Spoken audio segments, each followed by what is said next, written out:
80% од млекопроизводителите во Пелагонија веќе поднеле барање до подрачната единица на Министерството за земјоделство, шумарство и водостопанство за финансиска поддршка за произведено и предадено овчо, козјо и кравио млеко во период од октомври до декември 2015 година.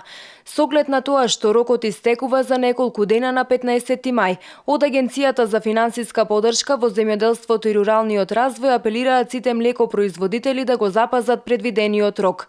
Висината на финансиската поддршка е 3,5 денари по литар, а годинава за прв пат барањата се поднесуваат по електронски пат во подрачните единици на Министерството за земјоделство, шумарство и водостопанство, каде што е регистрирано земјоделското стопанство. Тој што нема направена електронска пошта, пожелно е да си направат електронска пошта за да може да се овозможи пристап до